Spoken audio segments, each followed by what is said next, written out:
మీ వ్యాపార ప్రకటనల కోసం ఈ నంబర్‌ను సంప్రదించండి. ప్రస్తుతం మనతో పాటు సీనియర్ జర్నలిస్ట్ దామో బాలాస్ అన్న వారితో మాట్లాడదాం. నమస్కారం సార్. నమస్తే. Sir Priyanka Singh 'Bigg Boss' fame and transgender కూడాను. తన సోషల్ మీడియాలో ఒక వీడియో పోస్ట్ చేసింది సార్. తన హాస్పిటల్‌లో ఉండి ఆ వీడియోలో తీయడం జరిగింది. అందులో తనలాగా ఎవరు తప్పు చేయవద్దు అంటూ వీడియో పోస్ట్ చేసింది. అసలేం జరిగింది? ఎందుకు ఆ విధంగా ఆమె చెప్పడం జరిగింది? ఇది ఇప్పుడు వైరల్ అవుతుంది. హ్మ్. ప్రియాంక సింగ్ ఒక వీడియో చేసి, నేను చేసిన తప్పు దయచేసి మీరు చేయకండి. నేను ఒక చిన్న తప్పు చేసి ప్రాణాల మీదకి తెచ్చుకొని హాస్పిటల్‌లో జాయిన్ అయ్యాను. హ్మ్. దాదాపు వారం రోజుల నుంచి హాస్పిటల్‌లో ఉంటున్నాను. సో, ఈ తప్పు దయచేసి మీరు చేయకండి. అందుకనే ఈ వీడియో చేస్తున్నాను అని చెప్పి తను తన YouTube channel 'it's me Priyanka' అనే ఒక యూట్యూబ్ ఛానల్ ఉంది. దాంట్లో పోస్ట్ చేసింది. అట్లాగే ఇన్‌స్టాలో కూడా పోస్ట్ చేసింది. హ్మ్. సో, ముందుగా అసలు ఎవరు ప్రియాంక సింగ్ హ్మ్. ఎవరని అనుకున్నప్పుడు అసలు పేరు సాయి తేజ. ఆహ్, ఈ అబ్బాయి. సో, సాయి తేజ చాలా కాలం క్రితం 'జబర్దస్త్' షోలో అమ్మాయి గెటప్‌లు వేసేవాడు. ఓకే. సో, అలాగా పాపులర్ అయ్యాడు. చాలా షోలు చేశాడు. సో, తర్వాత ఏమైందంటే అతనికి తను అమ్మాయి అనే ఫీలింగే ముందు నుంచి కూడా ఉంది. సో, అంటే ట్రాన్స్‌జెండర్స్ అంటారు వీళ్ళని. ట్రాన్స్‌జెండర్స్ ఏందంటే అమ్మాయి బాడీ అమ్మాయిది ఉంటది గానీ మైండ్ అంతా కూడా అబ్బాయి మైండ్ ఉండొచ్చు. ఓకే. లేదా రివర్స్‌లో అబ్బాయి బాడీ ఉంటది గానీ మైండ్ అంతా అమ్మాయి ఉంటది. ఈ కేటగిరీ ఎక్కువ. అంటే అబ్బాయి బాడీలో అమ్మాయి మైండ్ ఉండే కేటగిరీ ఎక్కువ ఉంటారు. హ్మ్. రివర్స్ కూడా ఉంటారు కానీ తక్కువ ఉంటారు. సో, ఈ అబ్బాయి బాడీలో అమ్మాయి మైండ్ ఉన్నవాళ్ళు మెల్లమెల్లగా వాళ్ళకి అట్రాక్షన్ అంతా కూడా అబ్బాయిల వైపే ఉండడం, అమ్మాయిలాగా ఫీల్ కావడం, అమ్మాయిలాగా అలంకరించుకోవడం, ఈ లక్షణాలు ఉంటాయి. హ్మ్. సో, సాయి తేజకు కూడా ఇవన్నీ ఉన్నాయి. దాంతో అబ్బాయి ఏం చేశాడంటే సెక్స్ చేంజ్ సర్జరీస్ అంటారు వాటిని. దాన్నే ట్రాన్స్ ఫెమినైన్ సర్జరీ అని, జెండర్ అఫర్మేషన్ సర్జరీ అని ఇలాగ రకరకాల పేర్లతో పిలుస్తారు. మనం మామూలుగా అయితే సెక్స్ చేంజ్ సర్జరీ అంటే సింపుల్గా అర్థమవుతుంది. అంటే ఓకే. లింగ మార్పిడి. మగవాడుగా బాడీ ఉంటుంది కాబట్టి ఈ బాడీని తన మైండ్కి తగినట్టుగా, అంటే మగ బాడీ, ఆడ మనస్సు. సో, దానికి అనుగుణంగా బాడీని కూడా ఆడ బాడీగా, ఫిమేల్ బాడీగా ట్రాన్స్ఫార్మ్ చేసుకోవడానికి సర్జరీస్ ఉన్నాయన్నమాట. హ్మ్. సో, ఆ సర్జరీ ఇతను చేసుకున్నాడు. అయితే దానివల్ల కాంప్లికేషన్స్ రావడం, డబ్బులు ఖర్చు అవ్వడం. మామూలుగా ఇండియాలో అయితే ఈ సర్జరీ అరౌండ్ 7 నుంచి 5 lakhs నుంచి 10 lakhs వరకు మినిమం ఖర్చు అవుతుందన్నమాట. ఓకే. ఇంకా దానివల్ల వచ్చే కాంప్లికేషన్స్, ఆ సర్జరీలో కూడా రకరకాలు ఉన్నాయి.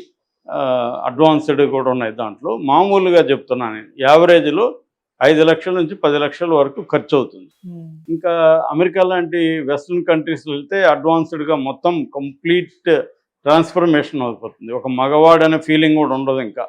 అటువంటి దానికి ఇంకా 50 లక్షల వరకు కూడా ఖర్చు అవుతుందన్నమాట. హ్మ్.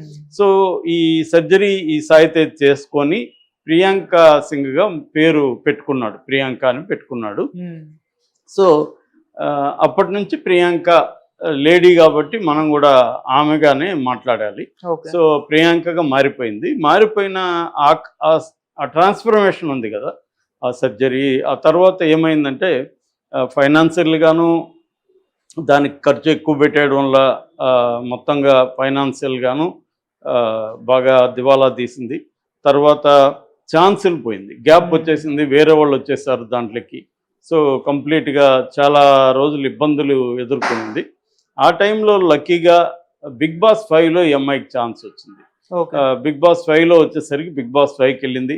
అక్కడ 19 మంది హౌస్‌మేట్స్ ఉంటే అందరిలోకి కూడా ఒక యూనిక్ గుర్తింపు తెచ్చుకుంది. ఇటు అందంలో కానీ, ఆటలో కానీ, తర్వాత అందరినీ ఇష్టపడడంలో కానీ అలాగా ప్రత్యేకంగా మానస్‌తో కూడా ఎక్కువగా తిరగడం, మానస్‌ని హ్మ్. ప్రేమిస్తున్నానని చెప్పడం అదంతా కూడా అప్పుడు వైరల్ అయింది. బట్ ఫినాలే వరకు కూడా ఉండలేక ఎలిమినేట్ అయిపోయింది.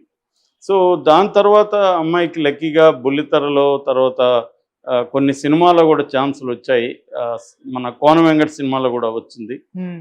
ఈ మధ్య కాలంలో 'హనుమాన్' సినిమా డైరెక్టర్ ప్రశాంత్ వర్మ సినిమాలో నటిగా నాకు ఛాన్స్ వచ్చిందని కూడా అనౌన్స్ చేసింది చాలా హ్యాపీగా. అవును. మధ్యలో కూడా కొన్ని వీడియోలు, హార్ట్ వీడియోలు కూడా చేయడం, బాత్ టబ్లో స్నానం చేస్తున్న వీడియోలు పెట్టడం, అటువంటివి కూడా అప్పుడప్పుడు జనాలను షాక్ చేయడం. ఇది వెరీ పాపులారిటీ పెంచుకుంటా వచ్చింది. ఈ క్రమంలో అమ్మాయికి జీ తెలుగులో సూపర్ జోడి డ్యాన్స్ షోలో ఛాన్స్ వచ్చింది. దాంతో ప్రాక్టీస్ చేయడం మొదలుపెట్టింది. చాలా విగరస్గా డ్యాన్స్ ప్రాక్టీస్ చేయడం మొదలుపెట్టింది. ఆ వీడియోలు కూడా అప్పుడప్పుడు పెడుతోంది.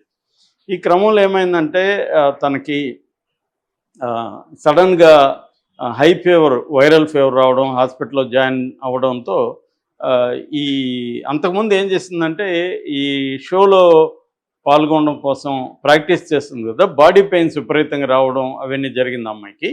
ఆ బాడీ పెయిన్స్ రావడంతో విపరీతంగా పెయిన్ కిల్లర్స్ తీసుకోవడం, యాంటీబయాటిక్స్ వాడడం ఇవన్నీ చేసింది అనమాట. దాని ఎఫెక్ట్ ఏంటంటే వైరల్ ఫీవర్ వచ్చింది. హాస్పిటల్లో ఏఐజీలో అడ్మిట్ అయింది.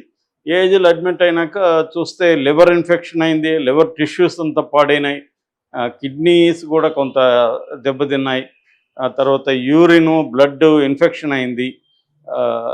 ఇవన్నీ జరిగిపోయింది అనమాట. దాంతో బాగా డల్ అయిపోవడం, బాడీ అంతా ఇంజక్షన్లు వేయడం, మెడ మీద అంతా ఇది చేయడం, చేతులకు అంతా వేసేయడం, ఇవన్నీ చేయాల్సి వచ్చింది. సో ఒక రకంగా ఏంటంటే డేంజర్ జోన్కి దగ్గరగా వెళ్ళి బయటకు వచ్చినట్టుగా చెప్పుకోవచ్చు.